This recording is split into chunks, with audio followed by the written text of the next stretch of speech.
நெல்லை கல்லூரி விடுதியில் மாணவர் விக்னேஷ் மர்மமான முறையில் உயிரிழந்த விவகாரத்தில் கழிவறையில் அதிக ரத்தம் கிடந்த நிலையில் எறும்பு கடித்ததால் வந்திருக்கலாம் என காவல்துறை தெரிவித்தது அதிர்ச்சி அளிப்பதாக அதிமுக பொதுச் செயலாளர் எடப்பாடி பழனிசாமி கூறியுள்ளதை அண்மை செய்தியாக பார்த்து வருகிறோம்.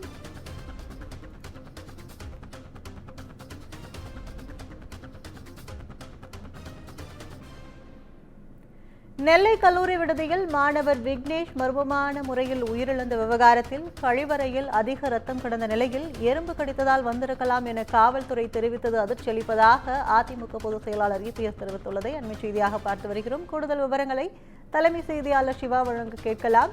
வணக்கம் சிவா, இந்த அறிக்கை குறித்த கூடுதல் விவரங்கள்.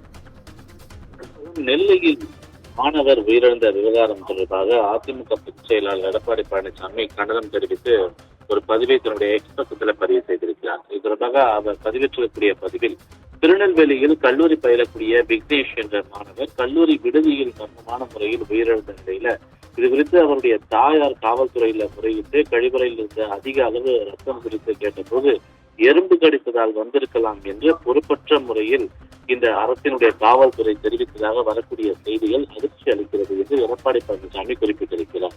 ஸ்டாலினுடைய இந்த ஆட்சியில் காவல்துறை விசாரணை என்பதே விந்தையானதாக மாறிவிட்டது என்று அவர் குறிப்பிட்டிருக்கிறார். ஈசிஆர் வழக்கில் டோல்கேட்டில் விலக்கு பெற திமுக குறிக்கட்டிய குற்றவாளி இப்போது எறும்பு கடித்து இவ்வளவு ரத்தம் சிந்தி மர்மமாக உயிரிழந்த மாணவன் என இவர்கள் விசாரணை எல்லாம் சினிமாவில் வைத்தால் கூட யாரும் நம்ப முடியாத அளவில் தான் இருக்கிறது என்று அவர் குற்றம் சாட்டியிருக்கிறார்.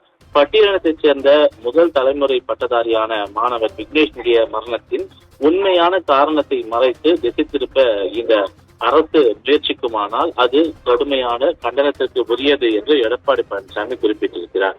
மாணவன் விக்னேஷனுடைய மரணத்திற்கான காரணத்தை முறையாக விசாரணை செய்து கண்டறிந்து அதில் யாருக்கேனும் தொடர்பு இருந்தால் கடும் சட்ட நடவடிக்கை எடுக்க வேண்டும் என்று இந்த அரசை வலியுறுத்துவதாக குறிப்பிட்டிருக்கக்கூடிய அவர் இந்த அரசினுடைய ஒவ்வொரு விசாரணையும் விந்தையாக இருக்கிறது என்ற ஒரு சாடலையும் முன்வைத்திருக்கின்றார். கற்பகம்,